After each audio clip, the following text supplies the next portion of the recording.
Hey, Fearless family, it's Derek, and I get to bring you your fearless word of the day today.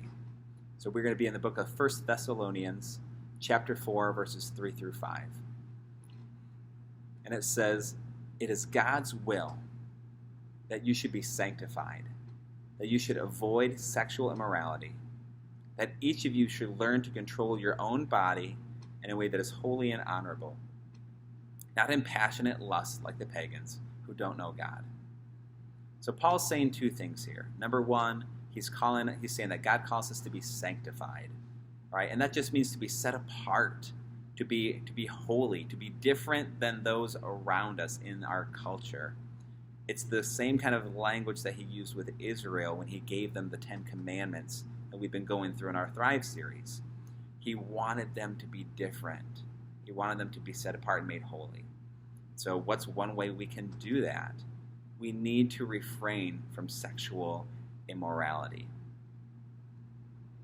So what does that look like? What does that mean? Sexual morality is kind of a big, floaty term. It means that we need to abstain from sexual behavior that is happening outside of God's will for men and for women. And so that includes, adultery. That includes premarital sex. And I would even add in there sexual acts that are not actually sex happening, but they are sexual acts. God is saying stay away from that. Each of us should learn to control our own body in a way that's holy and that is honorable. Guys, we are passionate people. And we are created with passion. It's a good thing.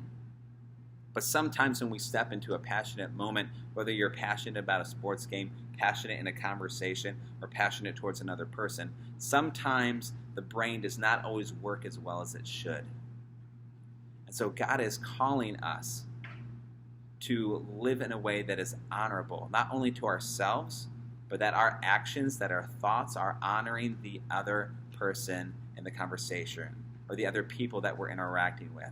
So he calls us to live in a way, to control our bodies in a way that we are honoring ourselves, the other person, and God. I'm not going to lie. That's not easy to do. But it's what God calls us to, and he says that he will help us out with that.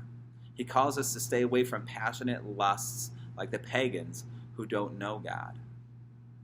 So I did some research on the pagans, right? And what Paul means by that.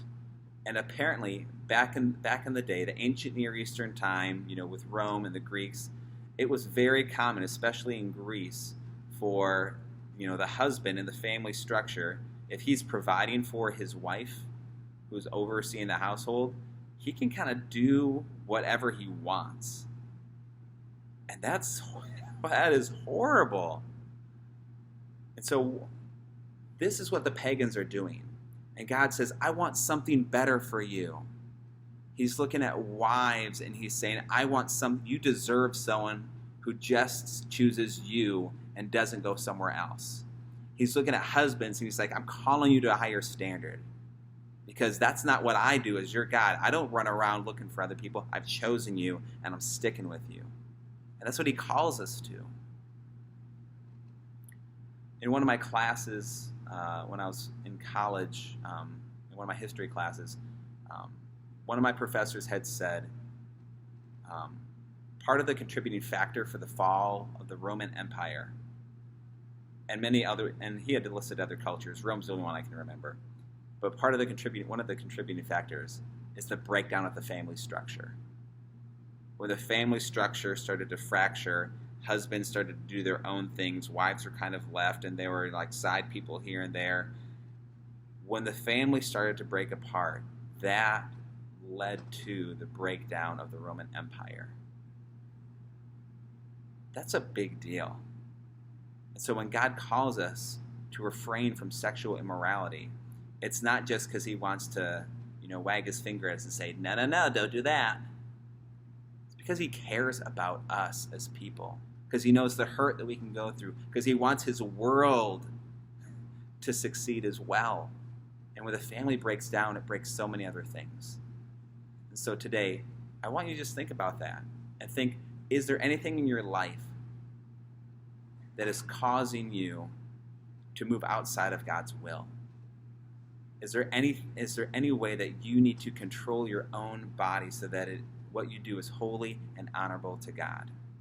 So feel free to chew on that today. I hope you guys have a wonderful rest of your day. Stay cool, beat the heat, and we'll see you later. Who's that?